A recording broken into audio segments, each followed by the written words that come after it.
오늘 저희들이 함께 교제할 말씀은 히브리서 5장에 있는 말씀입니다.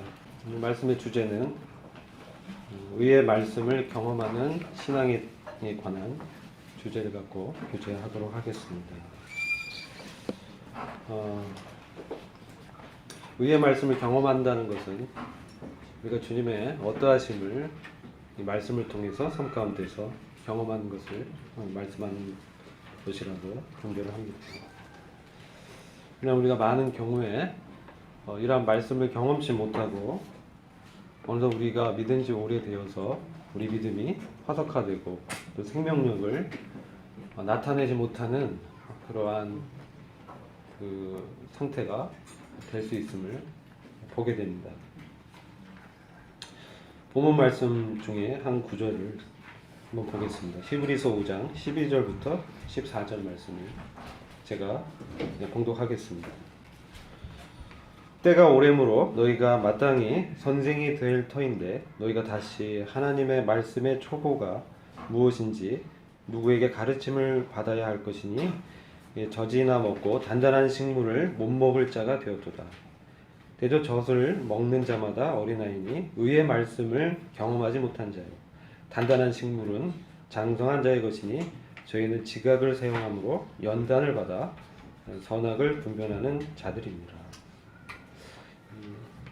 이 사도가 지금 히브리 성도들에 대해서 이미 믿은 지 오래됐지만 그래서 마땅히 주님의 말씀을 경험하고 또 삶 가운데 나타나는 주님을 가르치는 그러한 성장된 성숙한 믿음으로 나아가야 될 터인데 그렇지 못하고 여전히 하나님의 말씀의 초보에 머무르고 있는 이러한 성도들의 안타까운 상황에 대해서 주님의 이 마음을 보여주고 있는 것입니다. 아버지가 자녀를 낳게 되면 이 자녀가 이제 연수가 차면 자라가는 것을 기대를 합니다. 이것은 우리의 자연적인 출생의 경우는 시간이 지나면 자라게 되어 있습니다. 특별한 하자가 없는 한 그렇습니다. 그러나 영적인 출생에 있어서는 그렇지가 않습니다. 영적인 출생은 시간과 관계가 없습니다. 여러분들이 영적인 출생을 해서 그냥 시간이 지나면 내가 성장하고 장성한 분량에 이르리라고 생각할 수 있지만 그렇지 않습니다. 왜냐하면 히브리서를 쓴 사도는 지금 히브리 성도들에게 그와 같이 경고하고 있는 것입니다. 때가 이미 오래되었다라고 말씀하죠. 그러나 여전히 13절 보시면 젖을 먹고 있는 상태를 경고하고 있는 것입니다. 이것은 어린아이의 상태인 것입니다. 우리가 고린도전서 3장 1절부터 2절을 또 참조하시면 그와 같은 말씀을 볼 수가 있습니다.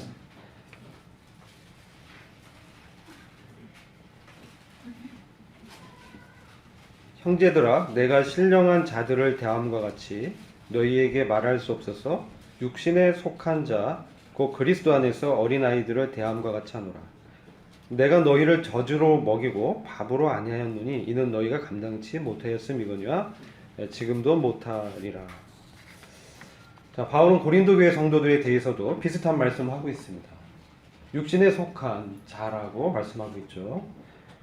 육신에 속했다라는 것은 육신의 옛 본성에 따라서 사는 것을 말씀하는 것입니다. 우리가 그리스도 안에 들어온 이후에도 우리가 주님을 주로 고백한다 할지라도 우리 삶 가운데는 이러한 육신에 속한 이 삶이 나타날 수가 있는 것입니다.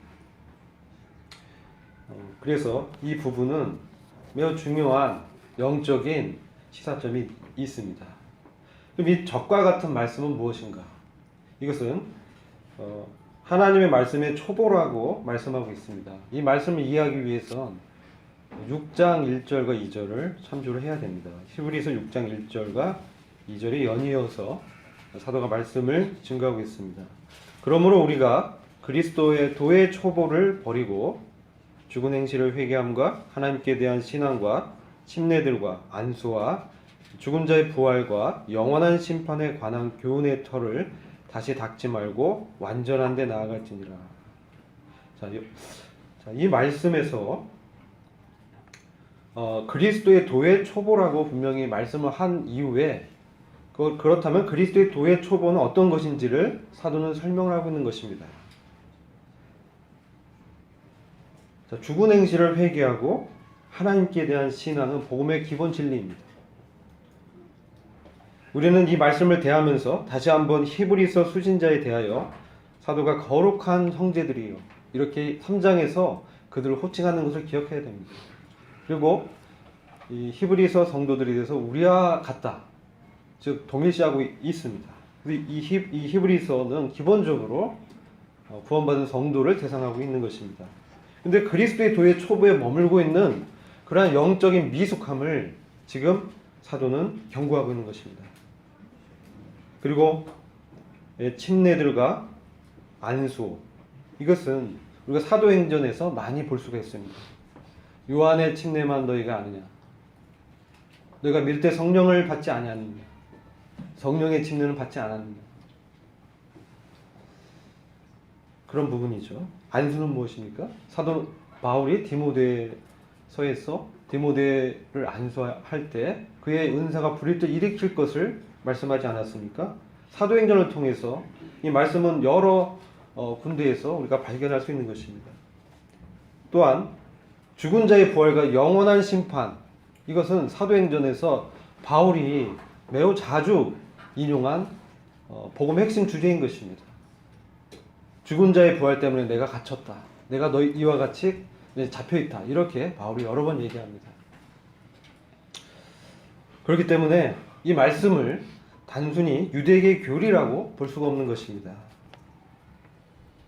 왜냐하면 그리스도의 도의 초보를 버리라고 말씀하고 있기 때문에 그렇습니다. 그래서 우리는 그리고 2절을 보시면 이러한 교훈의 털을 다시 닦지 말고 완전한 데 나아갈지니라. 이 터는 매우 중요합니다. 복음의 기본 진리, 죽은 행실을 회개함, 율법의 그러한 행위로 구원받을 수 없기 때문에 그러한 행실은 죽은 행위죠. 그것을 회개하고 돌이켜서 하나님께 대한 믿음을 갖는 것은 매우 중요한 우리의 터인 것입니다. 우리가 주님과 함께 연합되었다, 침례가 그런 의미 아닙니까? 매우 중요한 이 터인 것입니다. 그리고 장래에 어떤 일이 일어날지, 이런 주님의 심판과 또 죽은 자의 부활은 너무나 중요한 기본 진리를 말씀하고 있습니다. 이 털을 기초 삼아서 닦지 말고라는 것은 이것을 무시하라는 그런 말씀이 아니라 이 털을 기초 삼아서 다시 이 기초에 머물지 말고 이제 완전한 데에 나아갈 것을 말씀하는 것입니다. 이 완전한 것은 이 장성한 분량의 믿음을 말씀하는 것입니다. 그리스도의 인격의 장성한 분량이 그의 삶을 통해서 나타나는 것을 말씀하는 것입니다.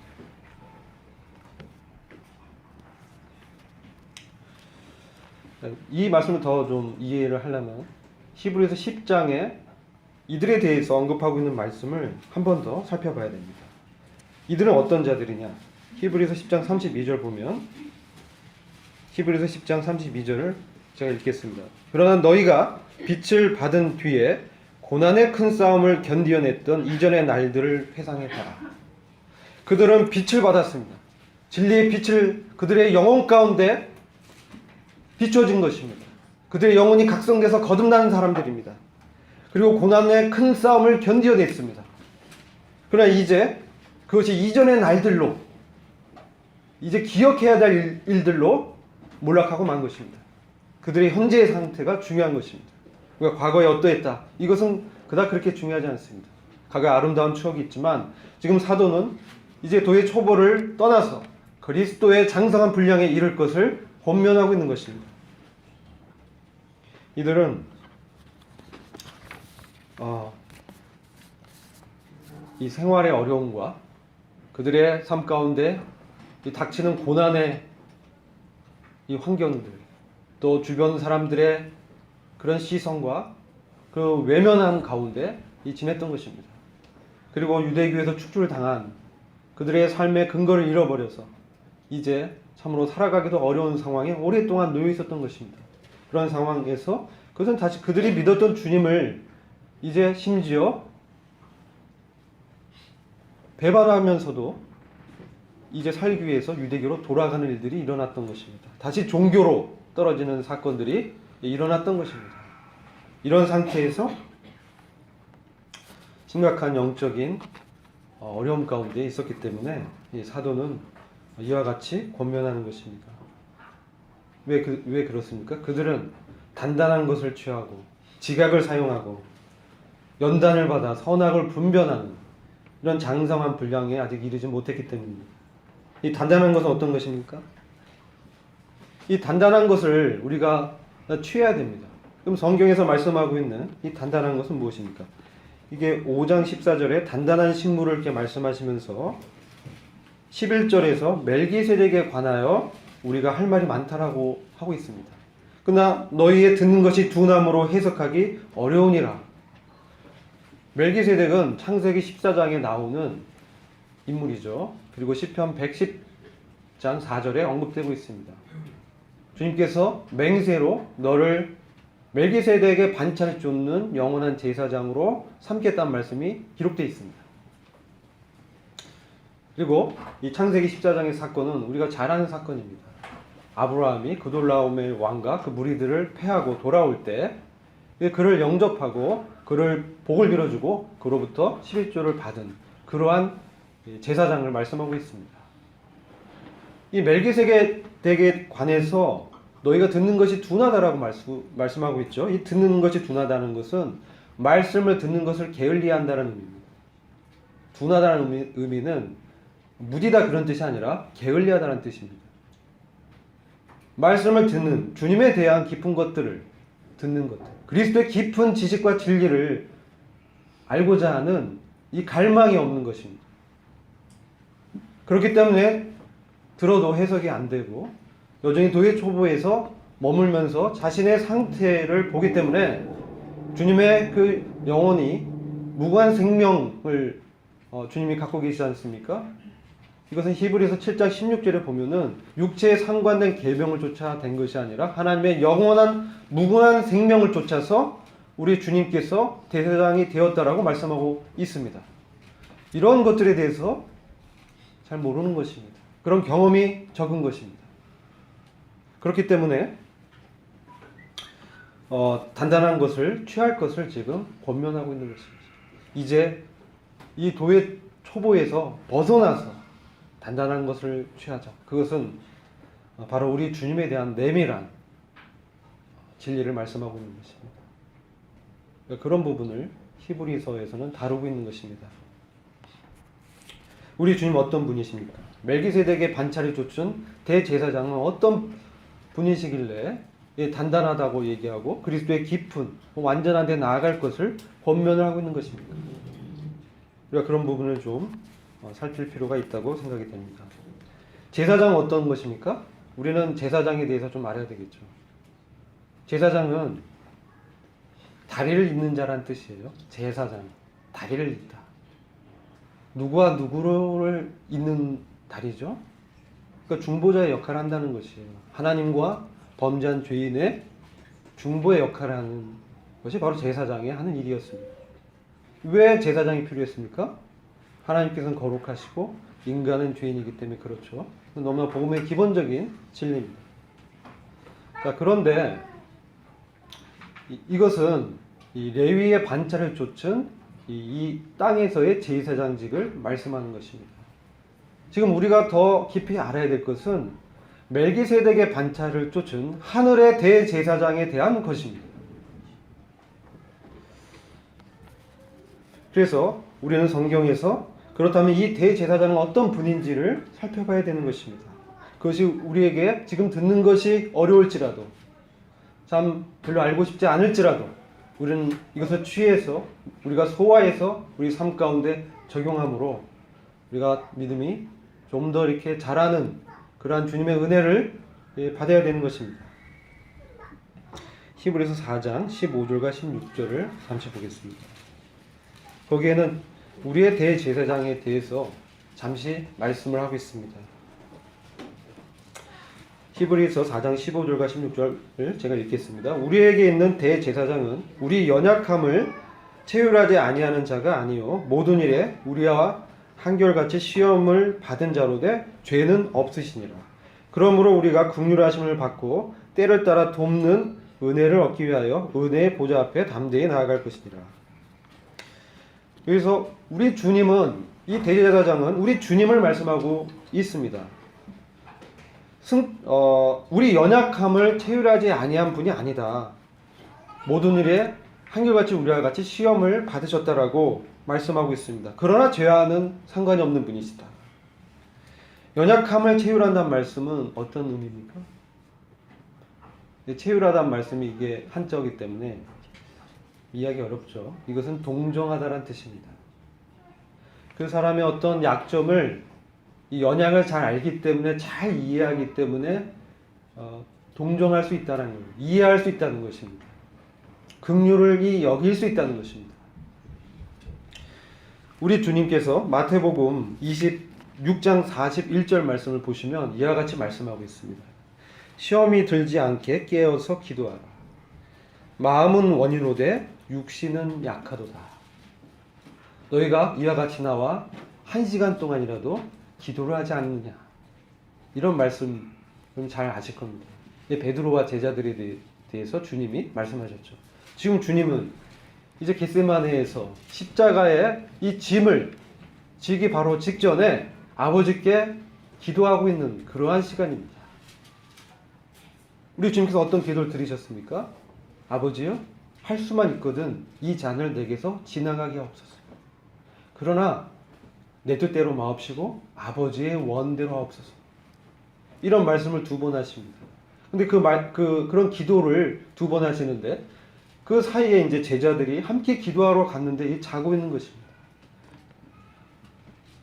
참으로 주님 입장에서는 이제 주님의 그 위대한 사역을 눈앞에 두고 이제 십자가에서 달려서 이제 돌아가셔야 되는데, 그런 말씀을 제자들에게 예언을 하고 분명히 얘기하셨는데도 제자들은 지금 자고 있는 것입니다. 이것은 우리의 영적인 어둠이 얼마나 깊은지를 말씀하고 있는 것이죠. 그러나 주님은 꾸짖지 않으셨어요. 그들을 책망하지 않았어요. 그들을 무시하지 않았어요. 그들을 판단하지 않았습니다. 오히려 그들을 위해서 기도하셨습니다. 권면하시죠. 그 사랑하고 애정 어린 마음으로 시험에 들지 않도록 깨어서 기도하라. 그리고 내가 너희를 아는데 너희 마음이 그것을 원하고 있다는 걸 내가 알고 있다. 제자들의 마음을 알았습니다. 그러나 너희 육신은 약하구나. 이거 아셨어요. 그렇기 때문에 지금 깨어서 기도할 것을 권면하시면서 이제 주님은 홀로 그 잔을, 십자가의 잔을 받으십니다. 우리 주님은 완전한 사람으로 우리의 연약함, 고난, 또 배반하는 그 제자들의 이 약점, 이 육신, 예쁜 성들을 너무 잘 아셨어요. 주님이 기도할 때 얼마나 큰 고민 가운데 있으셨습니까? 이 마태복음 26장의 전후를 살펴보면 내가 네 마음이 공고하고 고민해서 심지어 죽을 지경이 되었다. 이제 기도하자. 이렇게 말씀하셨거든요. 주님의 마음이 그렇다는 것입니다.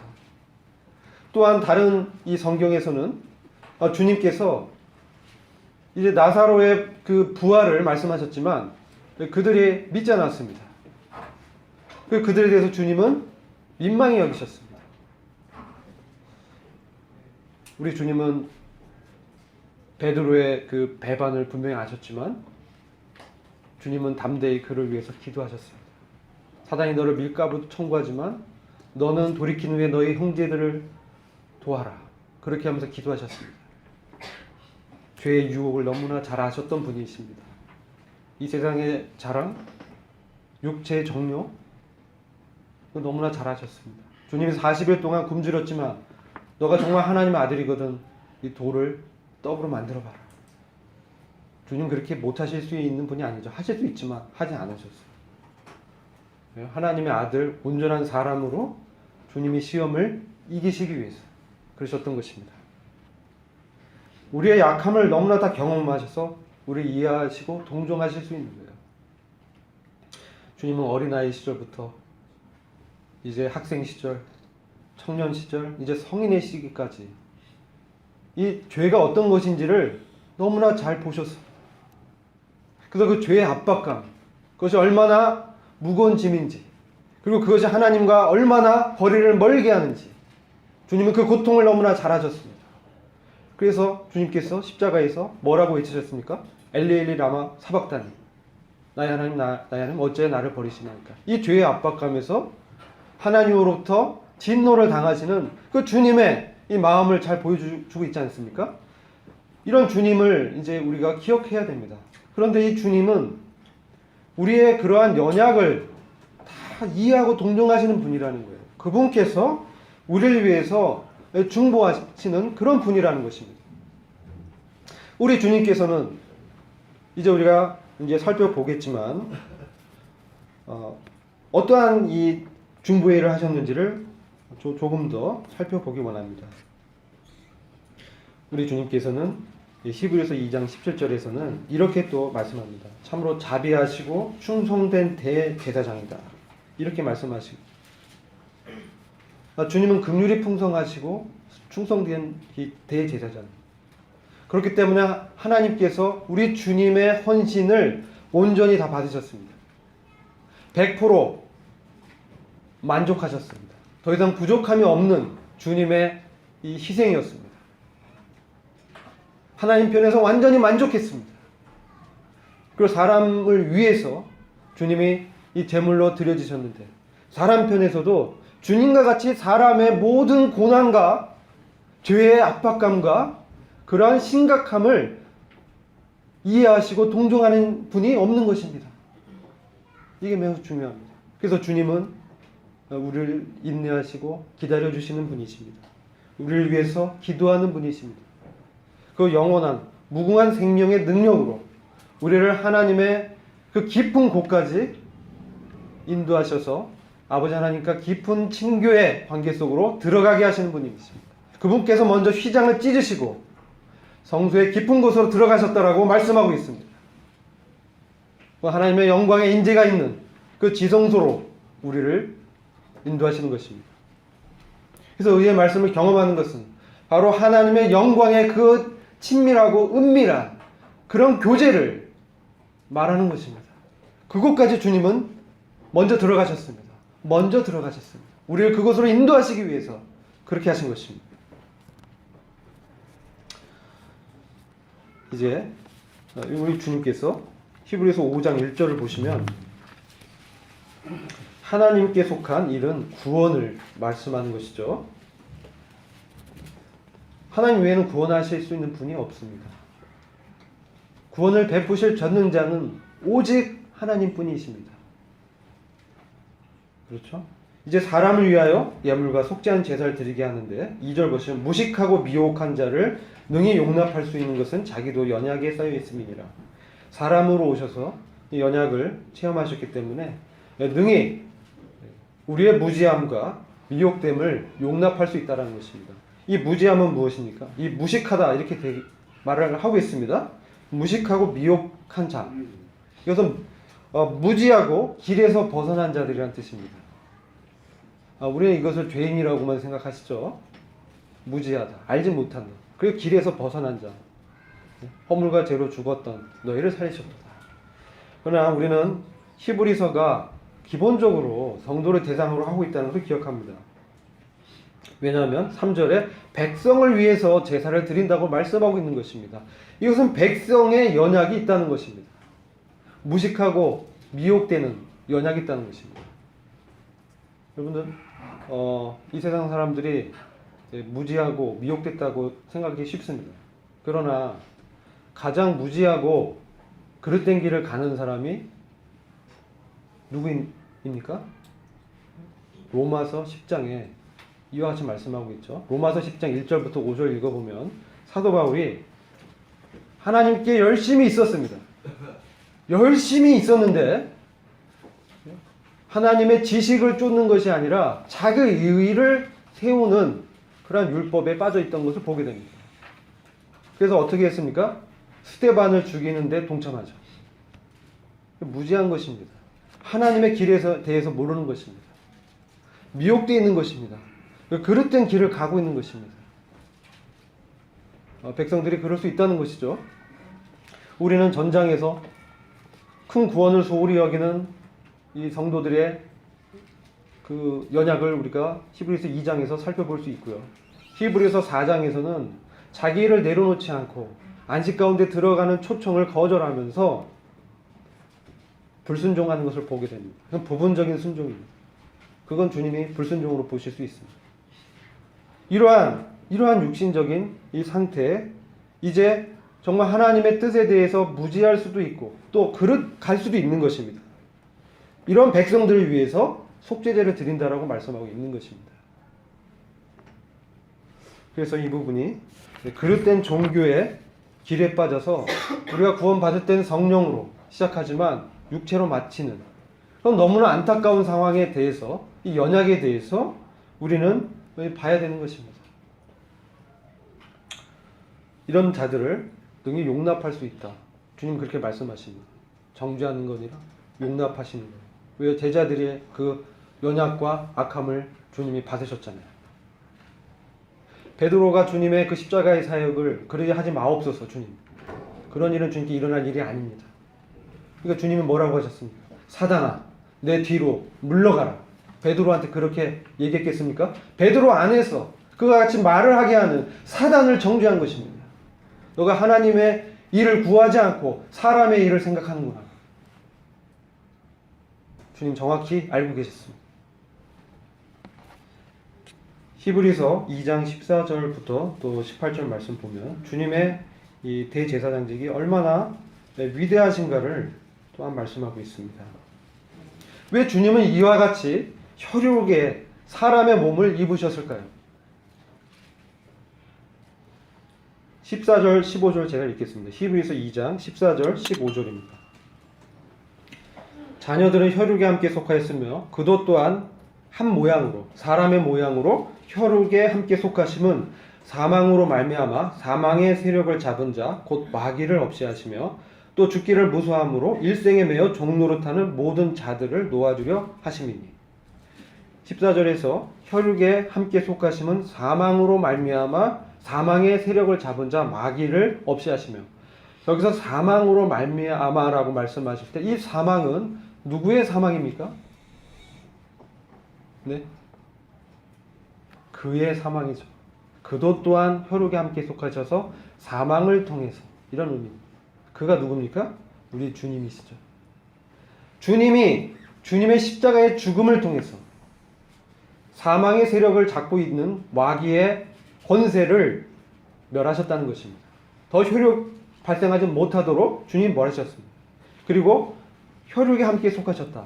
우리와 함께 연합하시기 위해서 우리를 또한 이 주님의 사망에 함께 사망하게 하기 위해서 죽음에서 능히 구원하실 수 있는 능력 있는 아버지께 자신을 의탁하셨던 것입니다.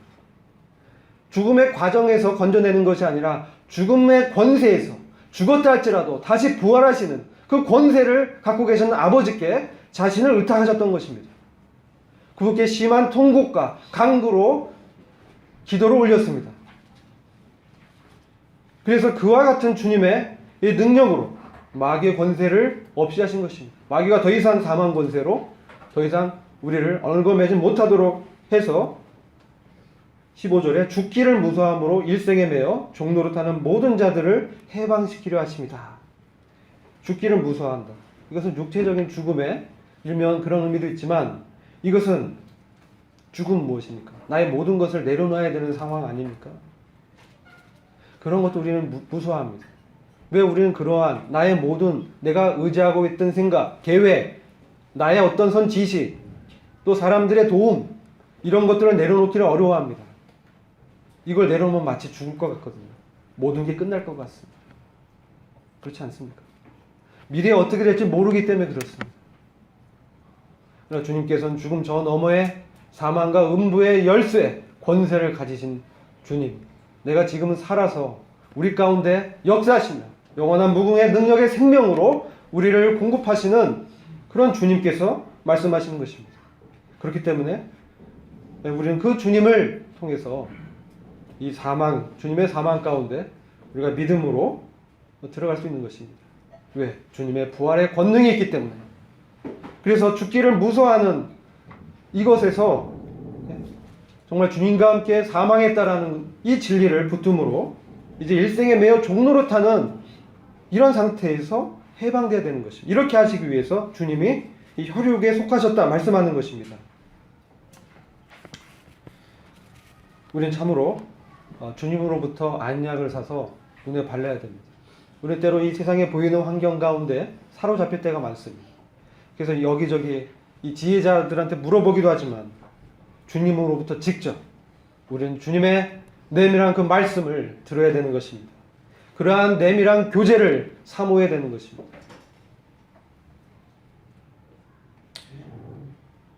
이 18절 보시면 시험을 받아 고난을 당하셨은즉 시험 받는 자들을 능히 도우시느니라. 주님 모든 시험을 통과하시고 승리하셨기 때문에 우리가 시험 받는다는 것을 너무나 잘 알고 계십니다. 그래서 우리를 도우실 수 있습니다. 우리는 그분께 언제나 나가서 그분의 은혜의 보좌, 이 시은자죠. 은혜를 베푸는 자리, 은혜의 보좌에 나가서 때를 따라 돕는 은혜를 구하는 것입니다. 여러분 이런 부분들을 부담스러워하지 마시기 바랍니다. 우리는 육신이 있는 연약한 자입니다. 우리가 주님의 은혜가 없다면 하루도 살아갈 수 없는 자입니다. 사도 바울이 무엇을 자랑했습니까? 내가 이렇게 복음을 전하고 내가 이렇게 몇 명을 구원받게 하고 내가 이렇게 전도 여행을 4차까지 하고 로마까지 해서 전도했다. 이거 자랑하지 않았습니다. 나는 나의 육체의 연약을 자랑한다라고 했습니다. 왜냐하면 그리스도의 능력이 강함이 내 안에 머물게 하려 하심입니다. 이게 정말 자랑할 주제입니다. 우리 때로 엉뚱한 것을 자랑할 때가 많습니다. 우리 주님께서 어떤 분인지 그것을 자랑하는 것입니다. 나 같은 연약한 죄인에게 역사하신 주님의 위대한 무궁한 생명의 능력이 얼마나 놀라운지 그것을 자랑하는 것입니다. 우리 주님께서는 시험 받는 우리를 능히 도우시는 분이십니다. 우리의 약점과 연약과 죄성을 그분 친히 잘 알고 계십니다. 그러나 죄와는 상관이 없이 죄는 없으신 분이십니다. 죄를 이기신 분이십니다. 사망의 권세에서 부활하신 분이십니다. 우리의 미래가 불투명해 보일 수 있습니다. 그 환경을 보면 그렇습니다. 그러나 진정한 우리의 미래는 보장된 것입니다. 우리는 주님과 함께 영원히 다스릴 자인 것입니다. 주님과 그 통치에 들어갈 자인 것입니다. 그래서 이 대제사장의 이 직분이 얼마나 놀라운지를 지금 말씀하고 있는 것입니다. 완전한 사람으로 완전한 연약을 다 체휼하시고 이해하시고 동정하시기 때문에 하늘의 큰 대제사장으로 우리를 위해서 언제든지 그 시은자에서 우리의 연약을 위해서 기도하십니다. 간구하십니다.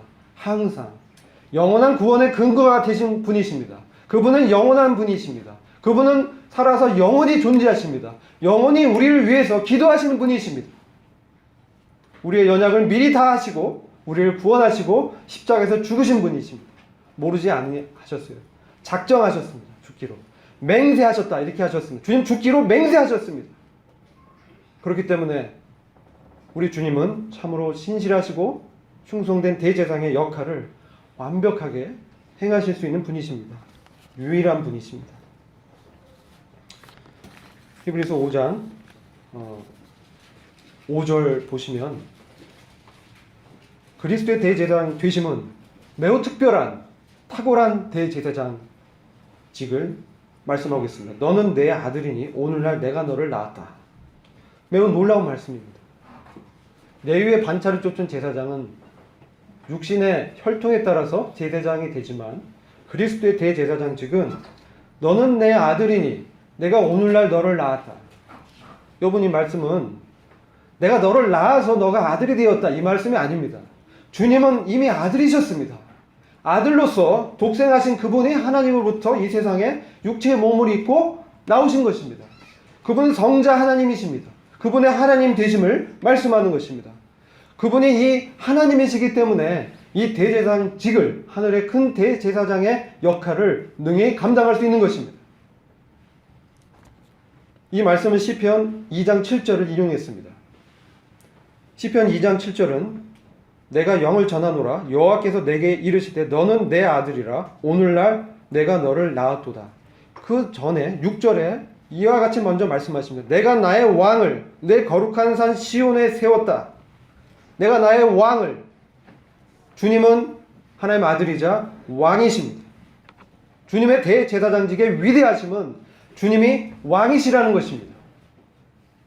2장 8절 보시면 내게 구하라. 내가 열방을 유업으로 주리니 내 소유가 땅끝까지 이르리로다. 내가 철장으로 저희를 깨뜨리며 질그릇같이 부수리라 하시도다.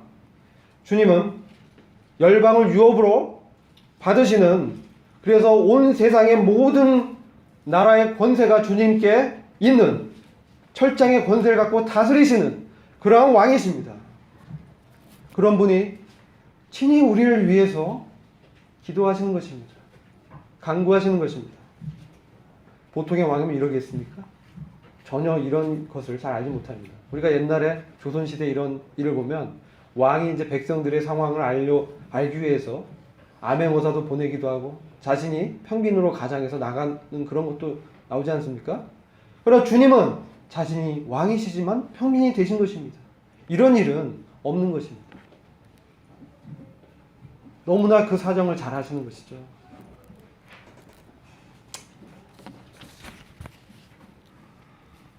(6절) 보시면 또한 이와 같이 다른 데 말씀하시되 내가 영원히 멜기세덱의 반차를 쫓는 제사장이다. 멜기세덱은 매우 중요한 인물입니다. 그럼에도 불구하고 멜기세덱에 대한 언급은 많이 기록되지 않습니다. 창세기 14장, 시편 110편, 히브리서 5장, 7장 이 부분 대제사장직에서 언급되면서 기록되어 있는, 그에 대한 기록은 많지가 않습니다. 그러나 그는 아비에 대한 기록, 어미에 대한 기록, 족보도 없습니다. 다만 그는 의의 왕이요 살렘의 왕이라고 기록되어 있습니다. 살렘은 예루살렘입니다. 아브람 시대에 예루살렘의 왕이 멜기세덱이었습니다. 그는 의로 통치하는 왕이고 전쟁을 종식시키고 평화로 다스리는 왕이었습니다. 그런데 그는 제사장의 일을 하고 있었습니다. 역사상 이런 인물이 없습니다. 왕과 제사장을 같이 하는 인물이 없었습니다. 그러나 멜기세덱의 반차를 쫓는 제사장이신 우리 주님은 왕이시자 제사장 일을 하실 수 있는 분이십니다. 그래서 위대한, 능력 있는, 엄유하신 그러한 대제사장이라고 말씀하고 있는 것입니다. 여러분들이 시간 되시면 스가랴서 6장 1절부터 좀 읽어보시면 거기에는 여호수아 제사장이 나옵니다. 근데 6장 14절에 가면 놀라운 일이 나오는데 성전을 건축하고 제사장이 자기 보좌 위에 앉아서 다스립니다. 그건 주님에 대한 예표입니다. 주님께서 하늘의 큰 대제사장으로 우리 안에 성령을 통해서 말씀하시면서 의로 통치하시고 평강의 왕으로 우리 안에 다스리시면서 장차 이 세상을 주님의 나라로 완전히 복종시키실 그때에 예루살렘의 그분의 보좌에 앉아서 다스릴 것을 말씀하고 있는 것입니다. 주님은 이 땅에서 모든 열방을 유업으로 삼으시고 우리와 함께 다스릴 것입니다. 우리가 왜 두려워해야 됩니까? 이런 주님이 우리에게 계신 분이신데요. 이것을 맹세로 변치 않겠다 약속하시고 맹세하셨습니다. 아무도 이 약속과 주님의 언약과 맹세를 깨트릴 수가 없습니다. 우리는 이 주님의 이 맹세를 따라서 주님께서 제사장 일을 수행하시고 우리가 왕같은 제사장으로 이 땅 가운데 살아갈 수 있도록 모든 생명에 속한 무궁한 능력을 우리에게 공급하고 있는 것입니다. 이것을 우리는 날마다 사모하며 간절히 바라면서 하나님과 이 친밀한 임재 속에 들어가야 됩니다. 아브라함과 노아가 어떤 사실을 알게 됐습니까? 하나님의 심중에 있는 비밀한 것들을 하나님께서 말씀해 주셨습니다. 그게 무엇이었습니까? 소돔과 고모라의 심판이었어요. 노아는 무엇이었습니까? 홍수 심판이었어요. 에녹도 그가 유다서에 보면 장차 주님이 거룩한 성도로 재림하셔서 이 세상을 심판하실 것이라고 예언했다고, 선지자 일을 했다고 기록되어 있습니다. 그에 무드셀라라는 인물이 나오잖아요. 에녹은 그런 것을 알았기 때문에 주님의 어떠하심을 봤기 때문에 그가 일평생을 주님과 동행할 수 있었던 것입니다. 우리가 주님의 어떠하심을 잘 알아야 됩니다. 주님의 어떠하심을 잘 모르면 우리의 믿음이 성장할 수가 없습니다. 우리 주님을 알고 주님을 경험한 만큼 우리가 행할 수 있기 때문에 그렇습니다. 그래서 주님께서는 이 멜기세덱의 반차를 통해서 우리에게 의의 왕이요 평강의 왕으로 우리를 다스리는 분이십니다. 로마서 14장 10절 보시면 하나님의 나라는 먹는 것과 마시는 것에 있지 아니하고 오직 성령 안에서 의와 평강과 기쁨이니라. 의와 평강과 기쁨이니라. 의의 왕이고 평강의 왕이죠. 성령을 통해서 다스리시고 우리에게 성령을 공급하시고 성령을 통해서 우리 안에 주님의 다스림이 충만하게 하시고 주님의 말씀을 기억나게 하시고 날마다 그와 같이 인도하시는, 그래서 지성소에 있는 하나님과 깊은 교제 가운데 들어가게 하시는 그분은 우리를 날마다 우리 가운데 역사하신 분이십니다. 이런 분이 우리에게 있기 때문에 너무나 합당한, 너무나 완전한 그런 제사장으로 우리를 위해서 중보하시며 능력을 행하시는 것입니다. 그런데 이 놀라운 분이 육체 가운데 계실 때에 어떠하셨습니까? 그분은 완전한 대제사장이자 완전한 제물로 자신을 드리신 것입니다. 그래서 7절에 보시면 육체에 계실 때 자기를 죽음에서 능히 구원하실 이에게 심한 통곡과 눈물로 간구와 소원을 올렸다. 우리 주님께서 그 인생의 전 기간 동안에 자신을 들이셨습니다. 그것을 말씀하시죠. 육체에 계실 때, 십자가에서 뿐만 아니라 육체에 계실 때, 전 인생의 기간 동안에 자기를 죽음에서 능히 구원하실 이에게 이와 같이 간구하셨다는 것이죠. 특별히 십자가에서 더 간구하셨죠. 그런데 실제로 이 기도는 겟세마네에서 드리셨습니다. 할 수만 있거든 이 잔을 내게서 지나가게 하옵소서. 그러나 아버지 내 뜻대로 하지 마옵시고 아버지의 원대로 하옵소서. 이미 여기서 주님은 이기셨습니다. 여기서 이기셨습니다. 기도로 이기셨죠. 주님의 아버지의 능력을 기도로 받으신 것입니다. 그래서 우리는 깨어서 주님과 같이 이와 같이 기도를 해야 됩니다. 우리는 이 기도의 이 효력에 대해서 저도 그렇고 잘 모르는 것 같습니다. 그러나 죽음에서 능히 구원하실 이에게 우리는 통곡과 간구로 기도를 올리신 이 주님을 기억해야 됩니다. 주님조차도 이와 같이 죽음에서 능히 구원하실, 죽음의 권세를 이기시고 부활시키실 능력이 있으신 아버지께 이 기도하셨는데 우리는 마땅히 날마다 주님께 기도해야 되는 거 아닙니까? 주님은 이와 같이 슬픔을 아셨습니다. 질고 가운데 계셨어요. 우리의 슬픔을 그래서 잘 아십니다. 기쁨보다 우리가 슬픈 경우가 더 많은 것 같아요. 인생이 그렇지 않습니까? 인생은 고난의 연속입니다. 나의 죄성을 볼수록 좌절하고 이 세상에 돌아가는 걸 볼수록 더 좌절하고 또 내 안에 이 죄악의 덩어리를 보면서 더 깊은 좌절하게 되죠. 그러나 주님께서 그런 자를 받으셨다는 거잖아요. 그분의 그 위대한 능력이 우리한테 역사하고 있지 않습니까? 그러면서 우리한테 말씀해 주십니다. 살리는 것은 영이니 육은 무익하니라. 내가 너에게 이른 말이 영이요 생명이니라. 내가 너에게 이른 말이 영이요 생명이니라. 주님과 같이 날마다 영이요 생명인 말씀을 날마다 공급하십니다. 그래서 이것을 우리가 받아야 되는 것입니다. 이거 없이 어떻게 우리가 이 땅 가운데 우리의 육신과의 전쟁 가운데 옛본성과의 전투 가운데 주님의 승리를 붙들 수 있겠습니까? 우리는 항상 무지하고 미혹되어서 자기의 열심을 붙들고 나가는 경우가 많습니다. 자기가 열심히 하면, 내가 이런 사람에게 구하면, 또 내가 이렇게 하면 어떻게 되겠지? 인간의 지혜를 구합니다. 그러나 먼저 주님께 엎드려야 됩니다. 저는 할 수 없습니다. 주님께서 하셔야 됩니다. 저는 다만 제 몸을 드릴 뿐입니다. 주님께서 이루어 주십니다. 이와 같이 기도를 해야 되는 것입니다. 제가 직장생활 중에 저희 상사와 갈등해서 상사가 자기의 권위죠, 권세, 그걸 통해서 이제 이 부하 직원들을 압박하고 할 때가 있습니다. 사람은 죄성이 있는데 인간의 상사의 죄성도 있죠. 물론 우리 그 부하도 죄성이 있습니다.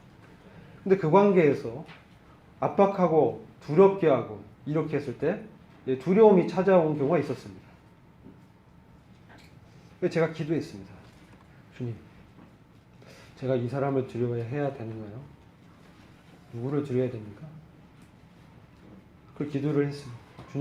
주님께서 정말 다스리는 자시고 권세 있는 분이신데 제가 사람을 두려워해야 되겠습니까? 여러 가지 기도했습니다. 근데 정말 놀랍게 그 다음날 그 사람이 변했습니다. 그 다음날 하루는 변했습니다. 그 다음에 또 돌아갔는데 주님께서 제게 교훈해 주셨습니다. 너가 정말 두려워할 대상은 사람을 죽이는 권세가 있는 위정자가 아니라 사람을 죽인 이후에 지옥에 던져놓을 권세가 있는 바로 그를 두려워해야 된다. 그게 누굽니까? 우리 주님이시죠. 제가 두려워해야 할 대상, 경외하고 우리가 들어야 될 분이 주님이시라는 것을 그때 알게 됐습니다. 근데 주님께서 이 고난으로 순종함을 배웠다라고 말씀하고 있어요. 이 부분 매우 중요합니다. 그분은 육체 가운데 계실 때 심한 통곡과 눈물로 이런 사정에 대해서 목자 없이 유리하는 백성들의 연약에 대해서 배반하는 제자들의 회복을 위해서 베드로의 그 회복을 위해서 제자들이 부활한 주님을 통해서 다시 회복되게 하기 위해서 또 십자가의 그 죄의 짐을 지시기 위해서 얼마나 통곡과 눈물로 기도하셨겠습니까? 그가 아들이시라도 받으신 고난으로 순종함을 배웠다라고 말씀하고 있습니다.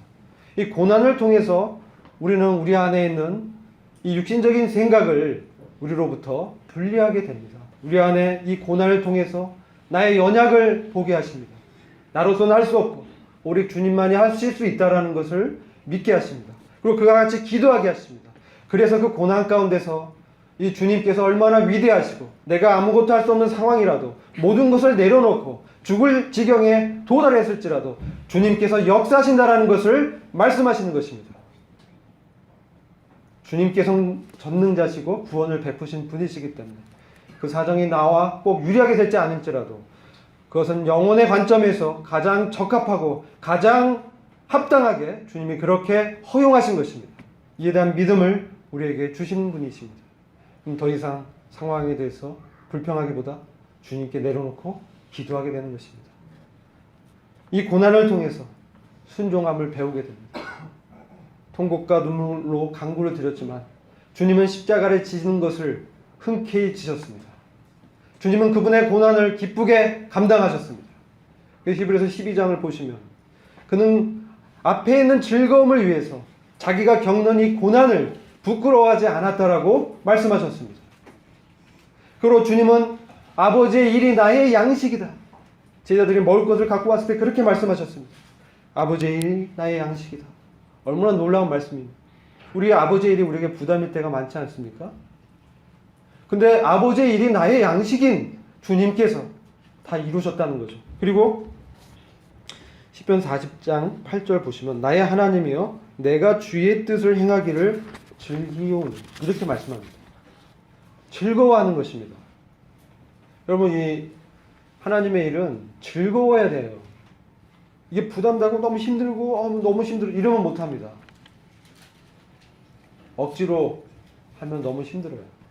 주님께서 그분의 무궁한 생명의 능력으로 내 안에서 그것을 할 수 있는 그런 능력을 주십니다. 그 주님께 엎드려서 기도하는 것입니다. 그랬을 때 우리는 주님께서 이 고난을 경험하셨습니다. 순종을 배우셨습니다. 사도 바울이 주님의 고난을 경험하기 위해서 주님을 더 알기 위해서 그가 고난에 동참하기를 그렇게 원했다라고 말씀하고 있지 않습니까? 빌립보서 3장에서 그렇게 말씀하고 있습니다. 그분의 부활의 권능을 알기 위해서 고난 가운데 동참하기를 기꺼이 했다는 것입니다. 주님은 이와 같이 억지로나 누가 시켜서 한 것이 아니라 그분의 자발적인 그분의 사랑 때문에 이와 같이 하셨습니다. 아버지에 대한 사랑 때문에 이와 같이 온전히 아버지께 드려지셨습니다. 이와 같이 주님과 같이 완전하고 흠이 없는 재물이 없는 것입니다. 완전하고 흠이 없는, 이것은 주님의 이 헌신이 얼마나 뛰어나고 탁월한가를 보여주는 것입니다. 주님이 그와 같이 드려지셨기 때문에 우리는 그분 안에서 행할 수가 있는 것입니다.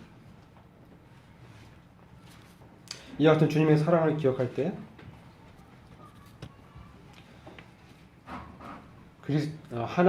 그리스도 안에서 하나님의 사랑을 끊을 것이 없다라고 말씀하셨습니다.